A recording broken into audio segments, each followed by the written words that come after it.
જામનગરમાં સપડા ગામે ગણેશ ચતુર્થીની ઉજવણી સિદ્ધિવિનાયક મંદિર ખાતે ભક્તોની ભીડ ઉમટી પડતી હોય છે। દુંદાળા દેવના દર્શન કરી ભક્તોએ ધન્યતા અનુભવી હતી।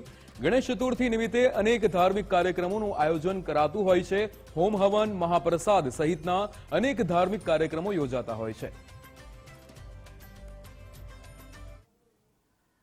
આજના દિવસે ભાદરવી ગણેશ ચતુર્થી મહોત્સવ છે તો લાખ સવા લાખ પબ્લિક હાલીને આવીને અને દર્શનનો લાભ લે છે અને મહાપ્રસાદનો લાભ લે છે, દાદાના આશીર્વાદ મેળવે છે, મનવાંચિત ફળ પામે છે। આજના દિવસે નવા નવા વિશેષતા એવા હોય છે કે 6 વાગે સવારના 6 વાગે મંગળા આરતી હોય છે, 7 વાગે ધ્વજ પૂજા હોય છે, 7:30 વાગે નવગ્રહની પૂજા હોય છે અને 8 વાગે મહાયજ્ઞ પ્રારંભ હોય છે। આ મંદિર જ્યાં ગણપતિ બાપા બિરાજમાન છે એ ધાર ઉપરથી કોઈ પણ એક પથ્થર ખેડૂત એની જમીન ઉપર રાખે તો નુકસાન કરતું બંધ થઈ જાય છે ઉંદર અને પાક બમણી આવે છે। અમે અહીં સપડાની ધાર ઉપર ગણપતિ દાદાનું મંદિર આવેલું છે, ત્યાં 8 થી 10 વર્ષથી આવી અને આજે ગણેશ ચોવીસનો ઉત્સવ એટલે યજ્ઞ બળ મોટો રાખેલો હોય અને અહીંયા પણ સંખ્યા 50 થી 60 હજાર સાંજ લગીમાં માણસો થતું હશે।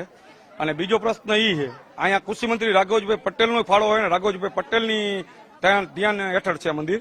અને બીજો પ્રશ્ન એ મેળાનું પણ અહીંયા આયોજન કરેલું છે અને આજુબાજુમાં કેમ્પની પણ સુવિધા, રાતના યાત્રાળુઓ કોઈ આવે તો એના માટે નાસ્તા પાણીની તમામ સુવિધા રાખેલી છે અને દાદાનો પરચો પણ એવો છે અહીંયા।